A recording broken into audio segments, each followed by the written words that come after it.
ٹھیک ہے، یہ بات تو ہم نے آپ کو سن لی، لیکن ہمیں یہ تو بتائے ہمارے قافلے گئے تھے، ان قافلوں کے بارے میں خبر دے کہ وہ قافلے کیا کیا کر رہے تھے اور کب واپس پلٹیں گے اور کس ٹائم میں وہ نکلیں گے۔ یہاں تک کہ سید عالم صلی اللہ علیہ وسلم نے ان کے بارے میں بھی خبر دی۔ سرکار نے فرمایا ہاں میں نے تمہارے قافلے دیکھے، تمہارا ایک قافلہ صبح کے وقت آئے گا، جب یعنی یہ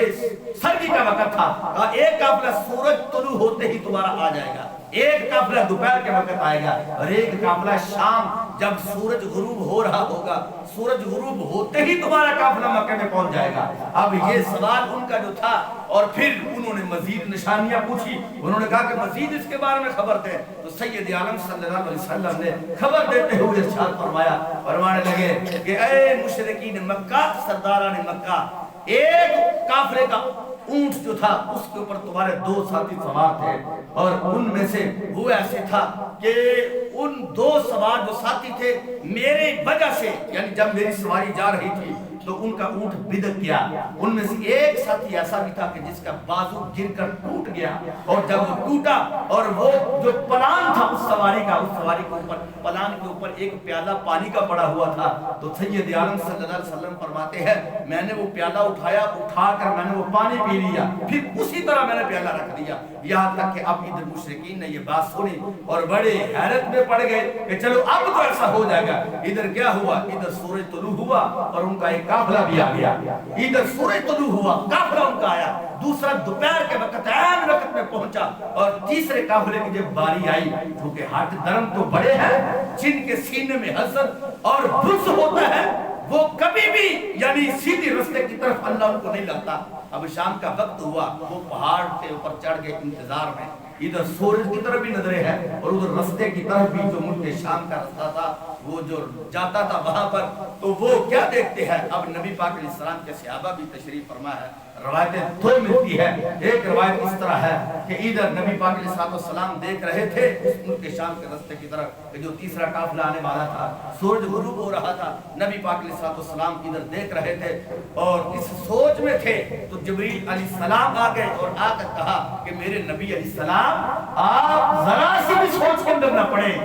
جب تک وہ قافلہ نہیں آئے گا رب سورج کو غروب ہی نہیں کرے گا، جب تک کہ وہ قافلہ نہیں آئے گا سورج غروب ہی نہیں ہوگا۔ یہ نبی پاک علیہ السلام کے اب جو ہے وہ عظیم معجزات میں سے یہ ایک معجزہ تھا، اور وہ تینوں ایک ہی وقت کے اندر یہ ایسی صورتحال پیدا ہوئی، یعنی جو جو وقت آپ نے بتایا تھا وہ ان وقتوں کے اندر وہ قافلے آئے، یہاں تک کہ نبی پاک علیہ السلام نے ان کی نشانیوں کو بیان کرتے ہوئے فرمایا ہے سرداران مکہ دیکھ لینا تمہارا ایک اونٹ جو سب سے آگے آ رہا ہے وہ بھورے رنگ کا اونٹ ہے، تم دیکھ لینا۔ اور جب دیکھا گیا، جب وہ سواریاں چل رہی تھی تو پہلے نمبر پر جس اونٹ کو دیکھا وہی اونٹ تھا جس کو سرکار نے بتایا تھا، لیکن اسلام کی دولت ان کو نصیب نہیں ہوئی تھی، اس میں ایک راز یہ بھی تھا۔ اور پھر محدثین نے یہاں پر ایک بات یہ بھی لکھی ہے کہ سفر معراج جو ہے اس کی ابتدا حضرت ام ہانی کے گھر سے کیوں ہوئی رضی اللہ تعالی عنہ، تو وہ کہتے ہیں اور علماء نے ایک اس کی نا اصول لکھا ہے، کہتے ہیں کہ انہو علیہ السلام تتشرف الاشیاء بھی لا ہوا یتشرف بها، فرمانے لگے کہ کائنات کی جتنی بھی چیزیں ہیں ان کو عزت ملی ہے تو نبی پاک کی وجہ سے ملی ہے،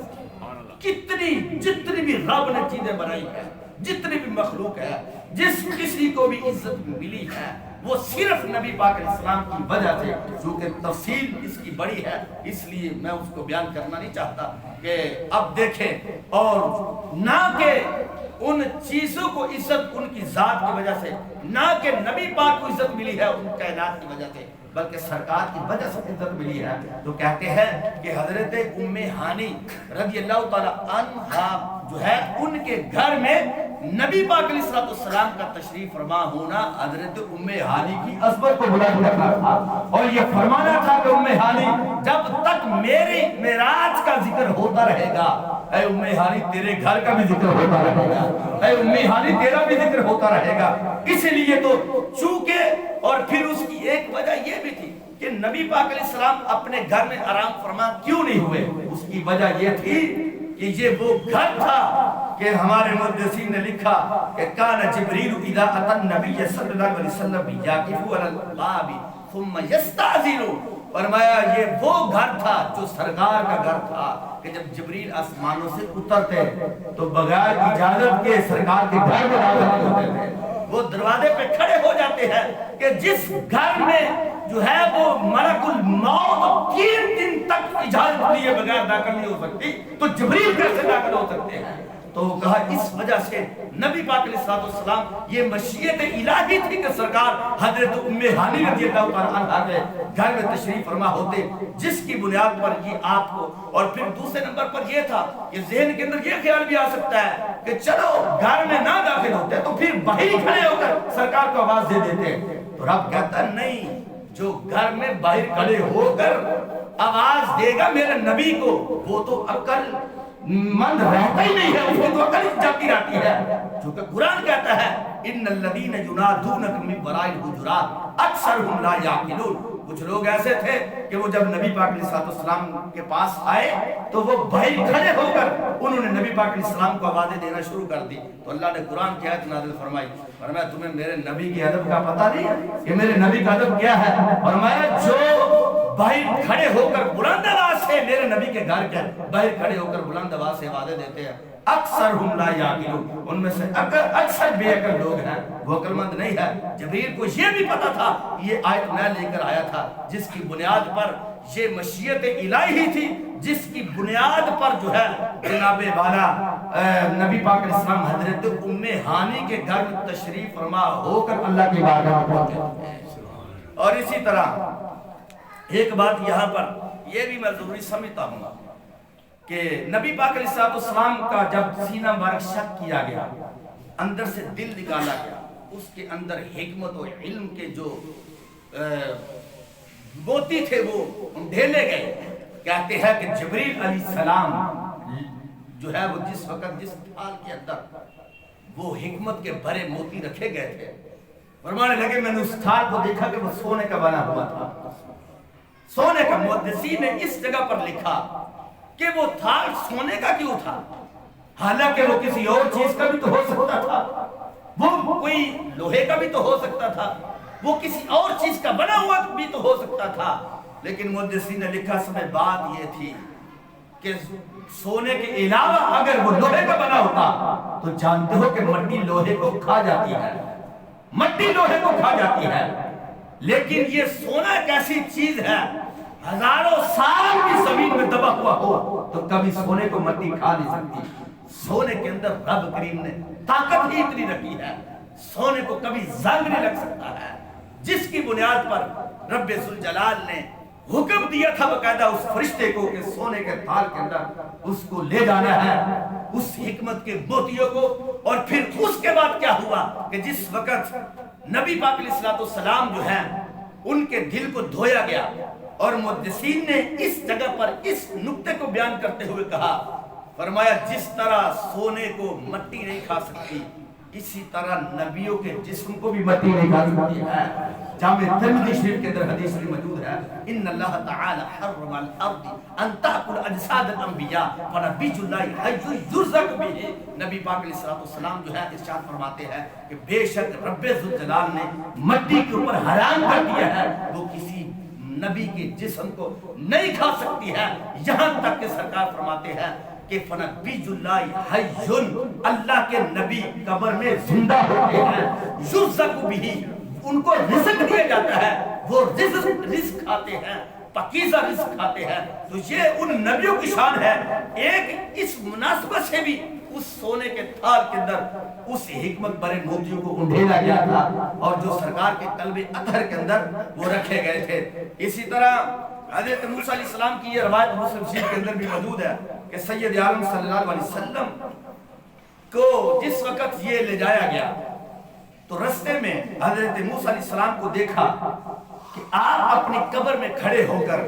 نماز پڑھ رہے ہیں۔ مررت بقبر موسیٰ فإذا ہوا قائم یصلی فی قبرہ،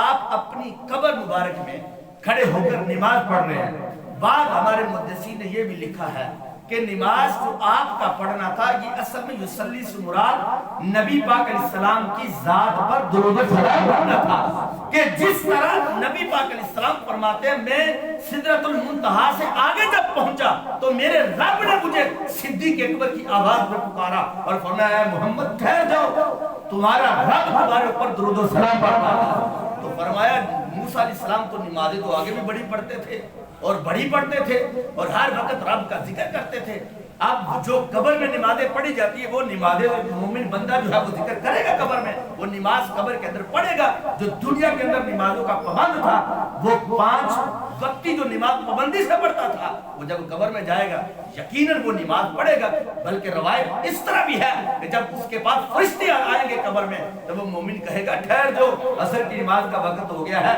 پہلے میں رب کو سجدہ تو کر لوں پھر تمہارے سوالوں کا جواب دیتا ہوں۔ تو کہتے ہیں کہ حضرت موسیٰ علیہ السلام قبر میں کھڑے ہو کر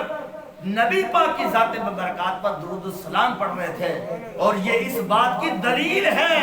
کہ اللہ کے نبی جو قبر میں ہوتے ہیں رب ان کو زندہ بھی رکھتا ہے،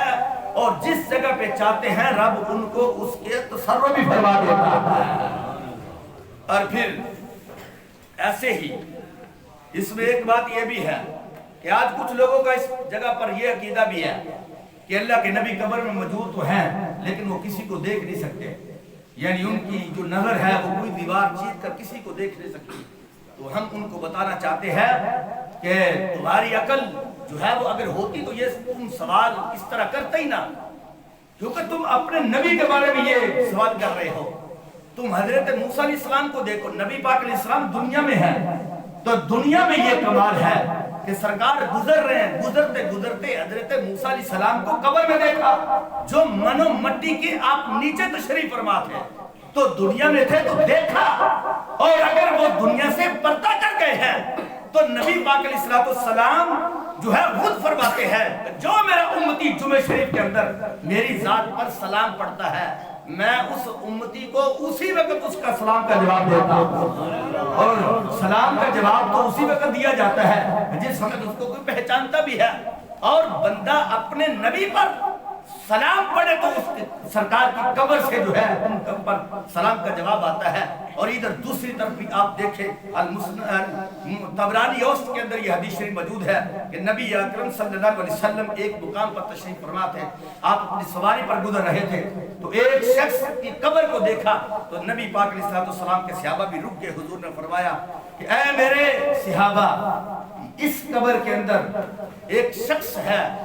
جو بد عمالیوں کی وجہ سے اس قبر میں عذاب کو بھوگ رہا ہے، اور یہ وہ شخص ہے جس کا نام ابو رغال تھا، یعنی اتنی تفصیل کے ساتھ بیان کیا۔ کہتے ہیں کہ جس وقت قوم سمود پر اللہ کی طرف سے عذاب آیا اور پتھر برسے رب ذوالجلال کی طرف سے، تو فرمانے لگے کہ اس وقت ہوا کہ یہ حرم کعبہ میں تھا، چونکہ حرم کعبہ میں تھا جس کی بنیاد پر رب نے حرم کی عزت کو جو ہے وہ سلامت رکھتے ہوئے اس کو کچھ نہ کیا، یہاں تک کہ جب وہ باہر سے باہر نکلا تو وہ پتھر اس کے سر پر لگا اور یہی پہ مر گئے، یہی وہ مقام تھا۔ تو نبی اکرم صلی اللہ علیہ وسلم فرماتے ہیں اب اس کو قبر کے اندر عذاب ہو رہا ہے، تو سرکار فرماتے ہیں تمہیں پتہ ہے کہ جب یہ مرا تھا اس وقت یہ ایک سونے کی چھڑی تھی اس کے ہاتھ کے اندر، میرے صحابہ وہ چھڑی بھی اس کے ساتھ ہی دفن کر دی گئی۔ صحابہ تم دیکھ سکتے ہو حضرت عمر رضی اللہ تعالیٰ فرماتے ہیں کہ جس وقت اس قبر کو کھودا گیا اور جس چھڑی کی نشاندہی سرکار نے فرمائی تھی ہم نے اس چھڑی کو ابو رغال کی قبر کے اندر دیکھا کہ وہ قبر کے اندر پڑی ہوئی تھی۔ تو سرکار کو رب ذوالجلال نے اتنی یعنی عزت اور اتنا مقام اور آنکھوں کی اتنی طاقت مقام بصریت جو تھی وہ دی ہے کہ کوئی بندہ سوچ بھی نہیں سکتا، اور ہمارا یقین ہے ہمارے نبی علیہ السلام کو رب نے اتنی یہ طاقت اور ہمت دی ہے کہ نبی پاک علیہ السلام اپنے گنبد خضرہ شریف میں بیٹھ کر پوری کائنات میں جس جگہ پر بھی کوئی سرکار کا امتی ہوتا ہے سرکار ان کو دیکھتے بھی ہے، ان کے سلام کا جواب بھی عطا فرماتے ہیں۔ اب یہاں پر آگے مزید دیکھیں کہ نبی پاک علیہ السلام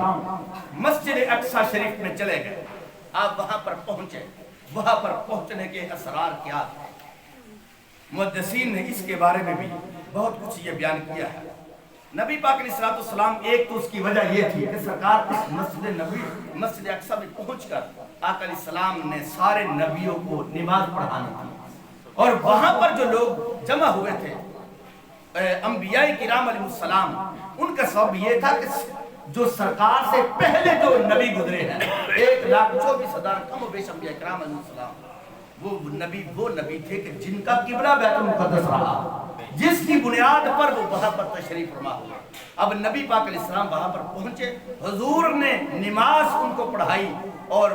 پوری کائنات پر جو نبی افضل ہیں اور ان نبیوں کا بھی امام رب نے نبی پاک علیہ السلام کو بنا دیا، اور ان کی جو افضلیت تھی نبی پاک علیہ السلام کی، وہاں پر ان نبیوں سے بھی اعلیٰ قرار دے گئے۔ اور اسی طرح اس کی دوسری وجہ یہ ہے کہ جس وقت کہتے ہیں کہ قیامت کے دن اعمال نامہ تولے جائیں گے،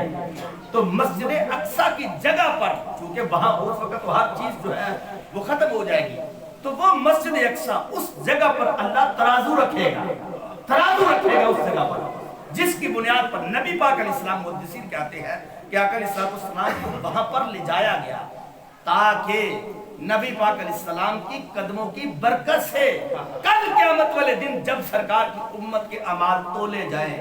تو سرکار کی قدموں کی برکت سے نیکیوں میں اضافہ ہو،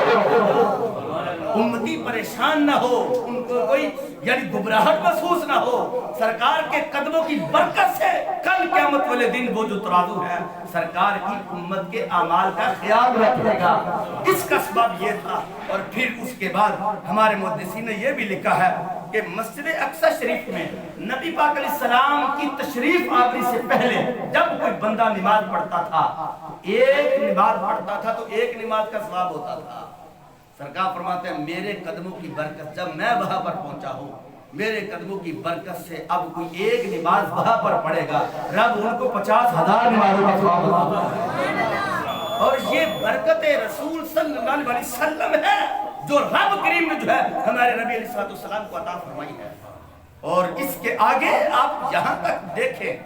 کہ نبی پاک علیہ السلام کے ہر کام کے اندر بڑے بڑے راز رکھے ہوئے ہیں۔ حالانکہ حضرت سلیمان علیہ السلام نے جس وقت مسجد اقصی کی تعمیر کی تو مسجد اقصی کی تعمیر کرتے وقت آپ نے 3 دعائیں رب سے کی تھی۔ پہلی دعا یہ تھی کہ اے اللہ میرا حکم تیرے حکم کے مطابق ہو، کہ جب بھی میں کوئی کام کروں تو تیرے حکم کے بغیر نہ ہو۔ اور دوسری دعا یہ ہے کہ مجھے ایسا ملک دے کہ جو میرے بعد کسی کو بھی کوئی لائق نہ ہو، مطلب کہ پوری روح زمین پر حکومت ہو۔ اور یہی ساری وجہ تھی کہ جس وقت مسجد نبی شریف کے اندر نبی پاک علیہ السلام نے ایک جن کو دیکھا کہ سرکار رات کو تہجد کی نماز پڑھ رہے تھے، تو ایک جن نے آ کر نبی پاک علیہ السلام کو چھیڑنا شروع کر دیا۔ حضور نے اس کو منع کیا، جن نہ مڑا، پھر منع کیا، جن نہ مڑا، یہاں تک کہ نبی پاک علیہ السلام نے اس کو پکڑ لیا۔ آقا علیہ السلام نے جب اس کو پکڑا تو اس نے کہا کہ اے محمد صلی اللہ علیہ وسلم تجھے رب کا واسطہ ہے کہ مجھے چھوڑ دیا جائے۔ نبی پاک علیہ السلام نے ان کو چھوڑ دیا۔ صبح کا وقت ہوا، صحابہ کرام تشریف فرما تھے۔ آقا علیہ السلام نے فرمایا رات کو میرے ساتھ یہ واقعہ پیش آیا، میں نماز پڑھ رہا تھا تو شیطان جن جو تھا وہ مجھے تنگ کرتا تھا، میں نے اس کو پکڑ لیا۔ اے میرے صحابہ، اگر مجھے میرے بھائی حضرت سلیمان علیہ السلام کی وہ دعا یاد نہ ہوتی، یعنی وہ دعا کا یاد سے مراد کہ وہ دعا کا اگر بھرم نہ ہوتا کہ جو میرے بھائی نے کی تھی کہ اللہ مجھے ایسی حکومت دے جو میرے بعد کسی کو بھی ایسی نہ ملے، تو سرکار فرماتے ہیں میں اس جن کو باندھ دیتا، صبح بچے اس سے کھیلنا شروع کر دیتے، صبح کھیلنا شروع کر دیتے۔ چونکہ آپ کو جنوں پر، جنات پر اور دیگر جو ہوائی چیزیں تھی ان کے اوپر بھی حکومت دی گئی، آپ نے فرمایا میں ان کو باندھ دیتا۔ تو تینوں جو دعائیں تھی رب ذوالجلال نے ان کو قبول کیا، جس کی بنیاد پر حضرت سلیمان علیہ السلام جو ہے نبی پاک علیہ السلام نے اس پر رکے اور مزید ان کو باندھا لی ہے۔ اب یہاں پر چونکہ آگے اس کا بڑا طویل موضوع ہے، اس کو انشاءاللہ اگلے جمعے بیان کریں گے، لیکن آخر میں یہ بات بیان کرنا چاہتا ہوں کہ سید عالم صلی اللہ علیہ وسلم کا یہ جو معراج شریف کا معجزہ ہے یہ قیامت تک کے لیے سبق ہے۔ اس کے اندر عقیدہ بھی ہے، اس کے اندر اعمال کی درستگی بھی ہے، عقیدہ بھی اس کے اندر موجود ہے قیامت تک کے لیے۔ اور یہاں تک کہ یہ اتنا عظیم اور طویل معجزہ ہے اور اتنے راز ہے اور اتنا علم ہے اس معجزے کے اندر کہ قیامت تک کے لیے جو کچھ بھی ہونے والا تھا ہمارے نبی علیہ السلام کی اس معجزے کے اندر رب نے رکھا ہوا ہے۔ اب دیکھیں سید عالم صلی اللہ علیہ وسلم جس وقت معراج شریف کی رات کو آپ تشریف لے گئے تو رستے میں آپ نے جہنم کو دیکھا، جہنم کے اندر بڑے بڑے ایسے لوگ دیکھے، ایسے ایسے گروہ دیکھے کہ جو جہنم کے اندر وہ جل رہے تھے، اور جب نبی علیہ السلام ان سے پوچھتے کہ اے میرے جبریل بتاؤ تو صحیح کہ آخر کار ان کا جرم کیا تھا جس کی بنیاد پر ان کو یہ عذاب دیا جا رہا ہے، تو آپ پھر اس کی آگے تفصیل کو بیان کرتے ہیں، جن میں سے ایک بات یہ بھی ہے المستدرک الحاکم میں ہے کہ جس وقت نبی پاک علیہ السلام ایک گروہ کے پاس سے گزرے، اور وہ گروہ کن کا تھا؟ خواتین کا تھا، خواتین کا گروہ تھا، خواتین کا گروہ تھا۔ نبی پاک علیہ السلام فرماتے ہیں میں نے جس وقت ان کو دیکھا کہ ان کے آنکھیں جو تھی وہ نیلی تھی اور ان کے چہرے سیاہ تھے، اور سرکار مدینہ صلی اللہ علیہ وسلم فرماتا ہے کہ انہوں نے آگ کے کپڑے پہنے ہوئے تھے، یعنی جسم پر جو لباس تھا وہ آگ کا پہنا ہوا تھا۔ تو پھر کیا ہوا؟ اب فرشتے ان کو آگ کی گرزوں سے مار رہے ہیں۔ سرکار فرماتے ہیں جب ان کو مارتے تو ان کی آوازیں ایسے نکلتی جیسے کتیوں کی آوازیں نکل رہی ہوتی ہے، جیسے کتیاں آواز، کتے جو ڈوگی ہوتے ہیں جیسے کتیاں آواز نکالتی ہے ایسی وہ آوازیں نکال رہی تھی۔ تو سرکار مدینہ صلی اللہ علیہ وسلم فرماتے ہیں میں نے جبریل سے پوچھا جبریل یہ کون سی وہ عورتیں ہیں؟ تو سید عالم صلی اللہ علیہ وسلم نے فرمایا کہ میرے محبوب علیہ السلام یہ وہ عورتیں ہیں جو اپنے خاوند کی مرضی کے بغیر چلا کرتی تھی۔ صدیوں کے بعد اسلام آباد میں عورت مارچ ہونا تھا، اس کے اندر ان عورتوں نے نعرہ لگانا تھا کہ ہم نے آزادی لینی ہے تو خاوند سے بھی لینی ہے، ہم نے آزادی لینی ہے تو اپنے بھائی سے بھی لینی ہے، ہم نے اپنے باپ سے بھی آزادی لینی ہے۔ نبی پاک علیہ السلام نے فرمایا اے میری امت کی خواتین یاد رکھنا کل قیامت والے دن کہیں یہ نہ ہو کہ تم میرے سامنے شرمندہ ہو جاؤ، اور آج دنیا کے اندر مجھے تم کہو اپنے آپ کو تم سیدہ فاطمہ کی بیٹی کہلواؤ، سیدہ عائشہ صدیقہ رضی اللہ تعالیٰ عنہا کی بیٹی کہلواؤ، اور تمہارے نعرے اتنے فحش انگیز اور اتنے بد کلام کتبے جو ہے تم نے لکھے ہوئے ہیں کہ جس کو بندہ دیکھ کر حیرت میں گم ہو جاتا ہے کہ یہ وقت بھی مسلمانوں کے اوپر آنا تھا کہ نام نہاد مسلمانوں کا نام استعمال کر کے مسلمانوں کے اندر، اور جس ملک کا نام اسلامی جمہوریہ ملک ہو، اور اس ملک کے اندر رہ کر جو ہے وہ خواتین کہے کہ ہم آزادی لیں گے باپ سے، ہم آزادی لیں گے اپنے خامد سے، ہم آزادی لیں گے اپنے بھائی سے، ہم آزادی جو ہے وہ یہاں تک کہ اس بار جو نعرے لگائے گئے وہ نعرے کبھی دیکھیں آپ انٹرنیٹ پہ، میں کہتا ہوں کہ رب اس سے پہلے موت دے دے کہ رب کریم ایسی کبھی کسی کو اولاد نہ عطا فرمائے کہ جن لوگوں نے یہ نعرے لگائے کہ ہم آزادی چاہتے ہیں، اے اللہ تو بھی سن لے ہم تیرے سے بھی آزادی چاہتے ہیں، یہ جملے آگے بولے گے کہ اے رسول تم بھی سن لے ہم تجھ سے بھی آزادی چاہتے ہیں، یہاں تک کہ ایک جملہ میں بیان نہیں کروں گا کیونکہ اگر وہ تم خود سن لو تو مجھے یقین ہے کہ تم حیرت میں گم ہو جاؤ گے، یقین اس سے بڑا کبھی بھی میں نے جملہ نہیں کبھی سنا۔ فرانس کے صدر نے حکومتی سطح پر حکومتی عمارت کے اوپر سرکار مدینہ صلی اللہ علیہ وسلم کے گستاخانہ کارٹون بنائے، معاذ اللہ پوری دنیا نے احتجاج کیا، پوری دنیا نے، تو اس وقت احتجاج یقیناً ہوا، لیکن جو گستاخی اس اسلام آباد عورت مارچ کے اندر ان خواتین نے کی، اور جو انہوں نے نعرے اور جو کتبوں کے اوپر انہوں نے ایک عبارت لکھی، میں نے اپنی زندگی میں سے بڑی کوئی گستاخی نہیں دیکھی، اور وہ گستاخی نبی پاک علیہ السلام کو حضرت عائشہ صدیقہ رضی اللہ تعالیٰ عنہا، اتنی بڑی گستاخی، اتنی بڑی گستاخی، اتنی بڑی کہ میں تمہیں بیان نہیں کر سکتا۔ اگر کوئی بندہ دیکھنا چاہتا ہے تو آپ نیٹ پہ دیکھ سکتا ہے، کسی کے اگر غیرت گوارا کرتی ہے وہ دیکھ سکتا ہے، اتنی بڑی گستاخی کی گئی اس عائشہ صدیقہ کائنات رضی اللہ تعالیٰ عنہا کے بارے میں کہ جن کے بارے میں نبی پاک نے فرمایا تھا کوئی عائشہ صدیقہ کو کوئی تو کا بھی لفظ بے ادبی سے بول کر میں محمد کو تکلیف نہ دے. وہ سیدہ عائشہ صدیقہ رضی اللہ تعالی عنہا، وہ سیدہ عائشہ صدیقہ رضی اللہ تعالی عنہا کہ جن کی گود میں سرکار کا سر تھا تو رب کا قرآن نازل ہوتا تھا. وہ سیدہ کائنات کہ جن کی گود میں نبی پاک کا سر مبارک اور اللہ کا فرشتہ سرکار کی روح مبارک قبض کر رہا ہے. ان کے بارے میں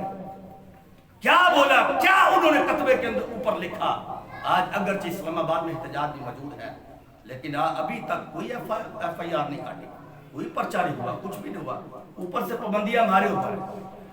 اوپر کہ تم ان کے خلاف نہ بولو اور ان بارش کے خلاف. میں کہتا ہوں اگر کوئی بندہ وہ ایک مرتبہ سن کر تو دیکھو، اللہ توفیق ہی نہ دے، وہ دیکھے تو صحیح انہوں نے کیا لکھا کہ جن لوگوں نے. اور آپ یہ حقیقت پر یہ بات دیکھ لیں،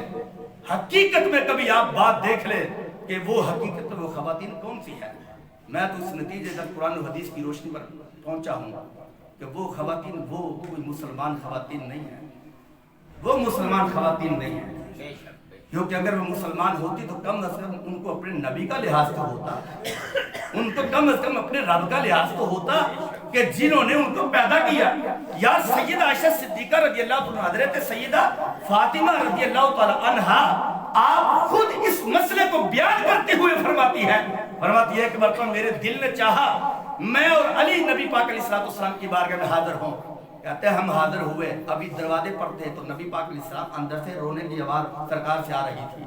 کہتے حضور اتنا رو رہے تھے جیسے ہنڈیا کو ابلنے کی آواز آ رہی ہے حضور کے سینہ مبارک سے. فرماتے ہیں ہم باہر کھڑے تھے تو سرکار رو رہے تھے. اندر جب پہنچے تو نبی پاک علیہ السلام باقی رو رہے تھے. ہم نے پوچھا محبوب آپ کیوں رو رہے ہو؟ آقا علیہ السلام نے فرمایا مجھے جس وقت معراج کروایا گیا تو میں نے جہنم میں ایک عورتوں کا گروہ دیکھا،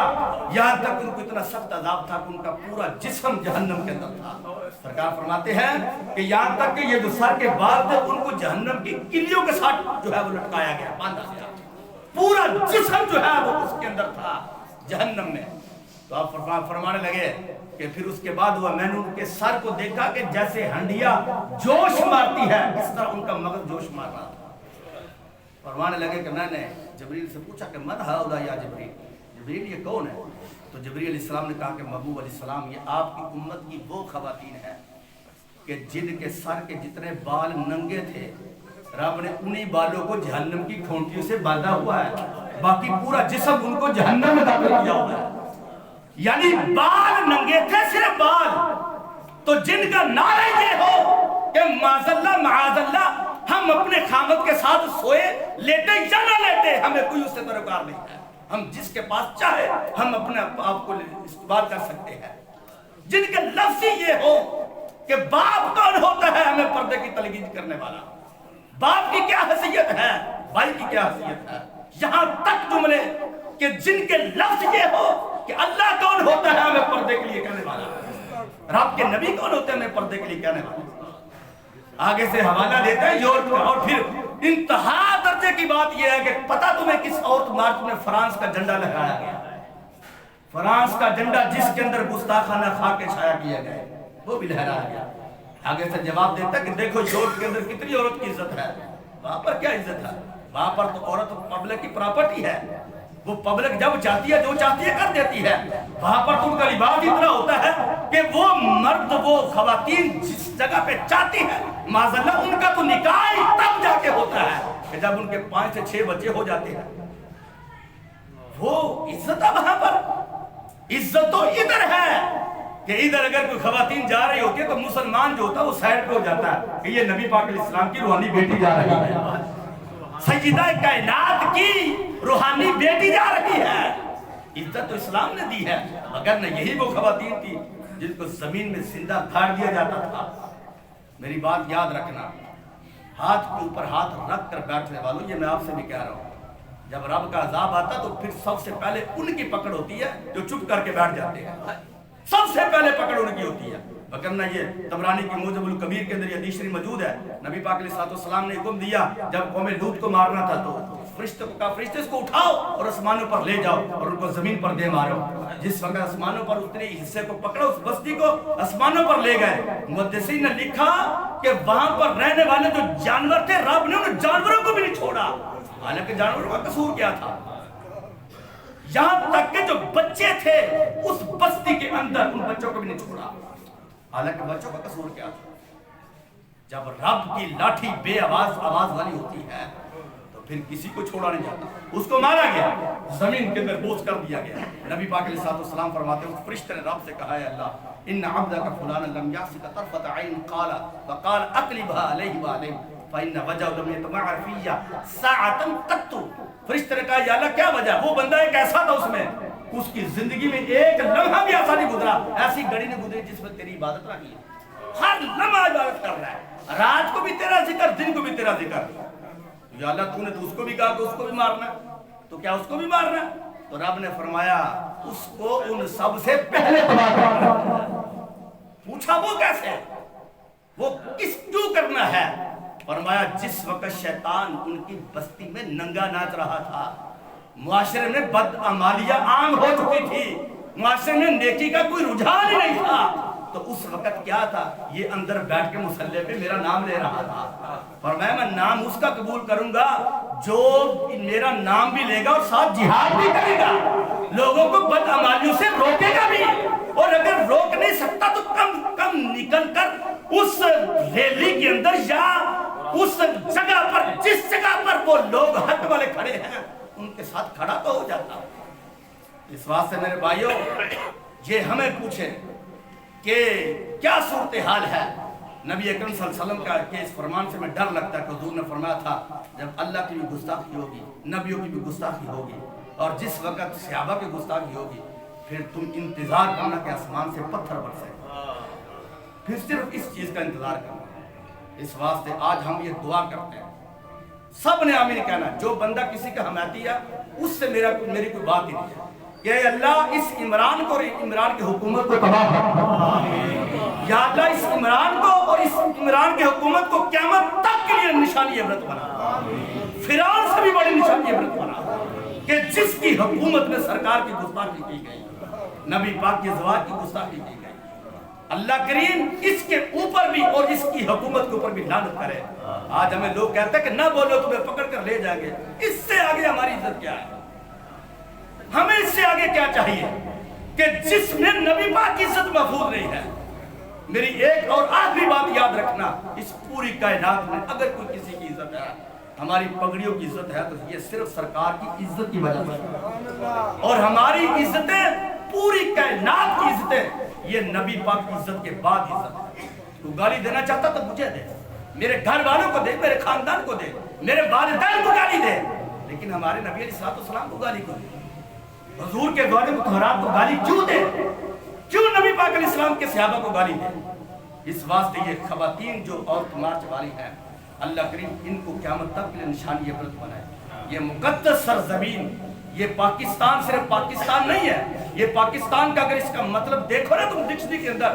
اس کا دوسرا نام مسجد ہے. مسجد پاکستان یعنی پاک ملک ہے, تو مسجد کا مطلب یہ ہوتا ہے سجدہ کرنے والی جگہ, پاک جگہ. تو سجدہ وہی پہ ہوتا ہے جس جگہ پہ پاک جگہ ہوتی ہے. اللہ کریم کی حضور دعا ہے کہ خالق کائنات جل جلالہ ہماری جو بد دعائیں ان کے لیے کی ہے, اللہ کریم ان کو ان بد دعا کو قبول فرمائے, اور اللہ کریم حضور کے صدقے سے اس ملک کے اندر کوئی نہ کوئی طرف حضرت عمر جیسا ہمیں کوئی حکمران عطا فرمائے.